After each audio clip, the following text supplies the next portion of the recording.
Let us draw a straight line. Beginning of this line is 2006, and not the end, but obviously one of the milestones is 2024. The duration is roughly around 17 to 18 years. Now this 18 years of the journey of Biotecnika, we have interacted with millions of students and at the same time lakhs and lakhs of researchers across the globe. And many of them obviously are researchers from the world-renowned CSIR labs. So in this video today, I'm going to talk about cracking the CSIR's code, success stories from top researchers who are working in CSIR labs. So like I said, we draw a straight line, 2006 and 2024. In last 18 years, we have seen several changes in the paper pattern and various other things. But today I'm not here to talk about, the entrance exam. I'm here to talk about what CSIR brought to the table to those who qualified CSIR NET. Okay, and these are real world case scenarios and examples. Now, first and foremost, we need to know the overview of what the work CSIR is doing. So CSIR is into biotechnological research. They're into environmental research. They're into chemical research. They're into earth sciences and atmospheric research. They're also into advanced technologies, which is contributing towards science, right? Nation building through science, like in my last video I said. Why is it important for you as a beginner, as a person who wants to make a mark in the world's scientific community? Why is it important for you to write this exam? And that is something you should know. You feel that, I qualify CSIR NET, so I become a PhD, right? No.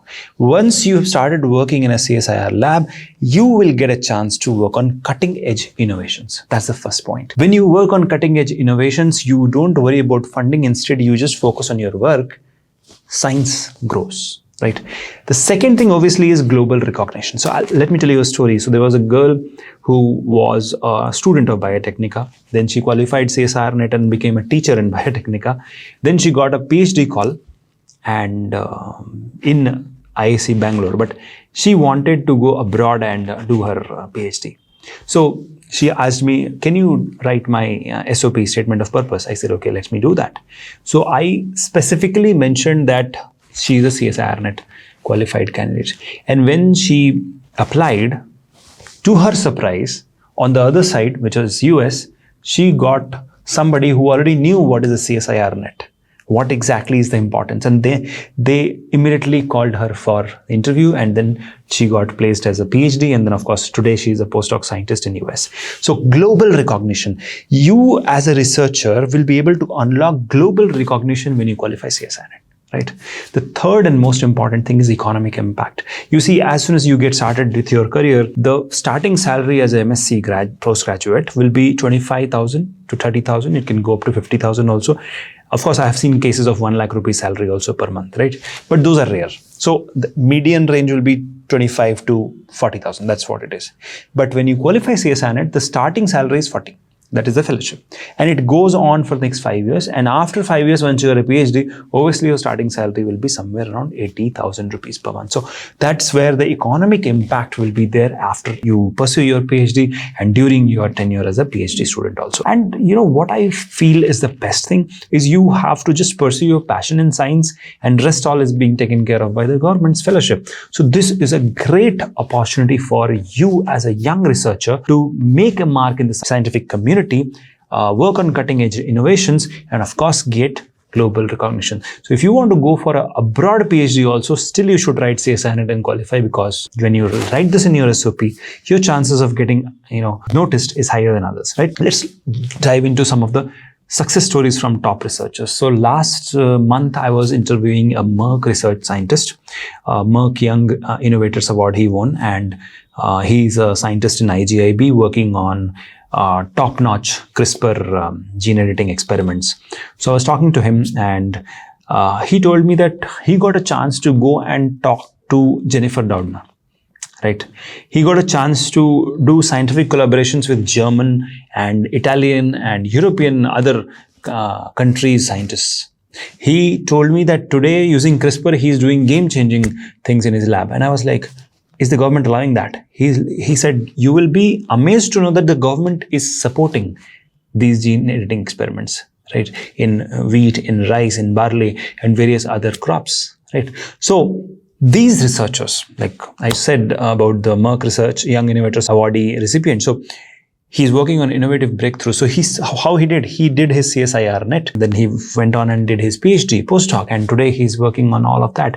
Today, many companies are coming to him for his, consultancy. People pay him to consult him. So this is all happening. And, at this juncture, I think I should take this pride in telling you that in last 18 years of the existence of Biotecnika, you go to any lab in the world today, any lab, any life science lab where research and life science is happening, at least 2 people out of 10, that is 20% of the lab, will be a subscriber. That's how huge Biotecnika's student base is. We have placed people in all these labs and we are ready to do the same for you. So we are starting a fresh batch for CSIR NET from 11th of January. It's called Arjuna batch, and we are giving away a free internship on molecular biology techniques online, free of cost to all those students who are enrolling into this particular Arjuna batch. And of course, it comes at a benefit that you don't need to pay the entire fees upfront. You can pay no cost EMI every month, and you can enjoy the services. So that's about,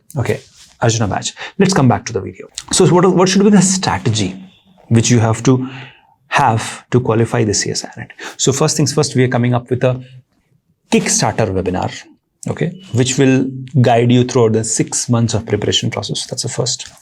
The second thing which my advice will be, which I have seen from all the young researchers who became successful later on. I have a student who is working in the Impossible Foods. It's a US-based food tech company. So how she got there? She qualified gate through Biotecnika, and today she is there. So what she told me is, you have to be curious how things are done. Second, be persistent. Don't say a no or a give up. Don't have a give up attitude. Instead, persist. Keep trying. It's not as difficult as any other entrance exam, because you get 2 times opportunities to write the exam. So your probability obviously increases. Just that the competition has to be beaten up, and that is why you need the best guru in the market, and that's Biotecnika. The second is, you need to have an interdisciplinary approach. So you have to read a lot of research papers. When you are doing research, you have to look at how can I connect 2 things which are not at all seemingly connected. You have to have a creative problem solving skill. And last but not the least, excellent communication skills.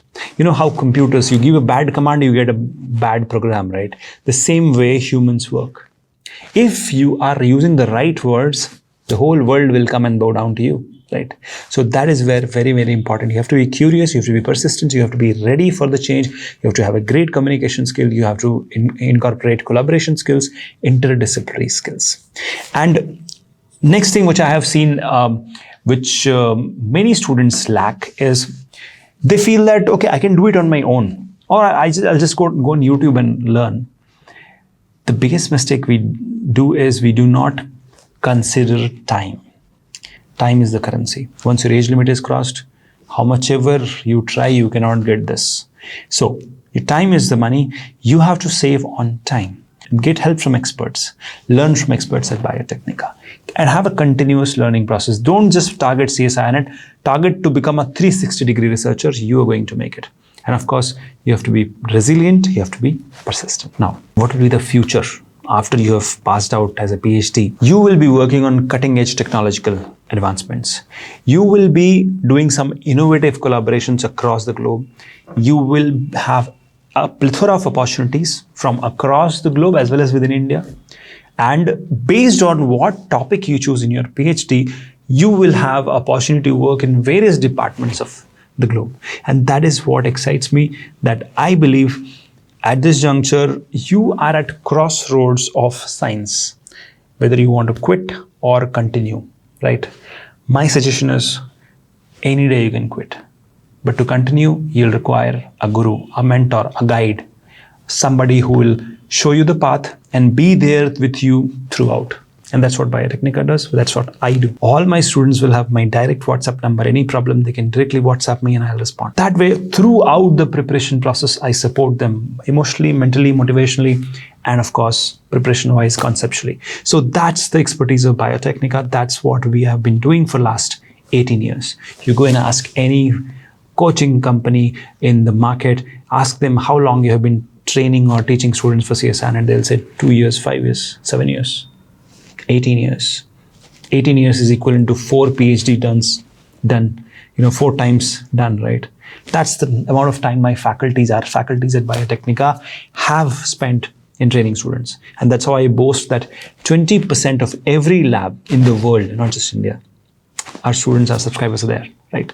And I want to place you in that. And that's why we're starting Arjuna batch from 11th of January. So do join us. And if you have any questions or comments or anything you would like to ask or learn, put them down in the comment section. I would love to answer them. You can write to me at shekhar@biotechnica.org. Thank you. Take care. Keep shining. Bye-bye.